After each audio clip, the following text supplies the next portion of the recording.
আসসালামু আলাইকুম। তো ওয়েলকাম আওয়ার নিউ ভিডিও। তো আজকের ভিডিওতে দেখাবো কিভাবে আমরা মাঠে বেগুন গাছ রোপণ করি। তো এখন শীতকালে এই সময় বেগুন গাছ লাগানোর সঠিক সময়।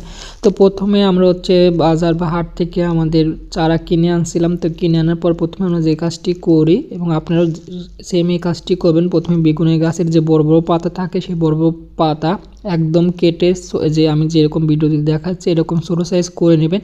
তো এই ছোটো ছোটো সাইজ করে নেওয়ার উপকারিতা দেখেন যখন গাছটি লাগাবেন গাছের কিন্তু সেরকম বল থাকে না, লাগানোর সাথে সাথে গাছের শিকড় না ছাড়া পর্যন্ত গাছ কিন্তু পরিপূর্ণভাবে শক্ত হয় না।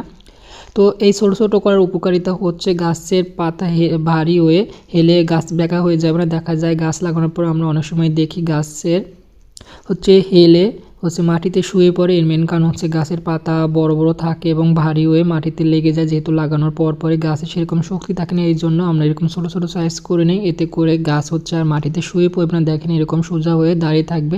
তো প্রথমে আমরা অল্প কিছু পরিমাণ মাটি দিয়ে ভরাট দিয়ে এরপর সেই মাটিটা পানি দিয়ে ভিজিয়ে রাখি। তো এরকম সারি সারি ভিজিয়ে সব গাছ লাগানোর পর যখন মাটি ভিজানোর পর পানিটা সম্পূর্ণ শুষে খায়, এর উপরে আমরা আবার মাটিতে একদম সম্পূর্ণ গর্তটা ভরাট করে দিই। তো উপরে ভরাট করার কিন্তু আর পানি দেবেন না। তো উপরে পানি মেন না দেওয়ার কারণ যাতে গাছটা হেলে না পড়ে। নিচে যেহেতু পানি দিয়েছি তখন গাছটা শক্ত হওয়ার পর তারপর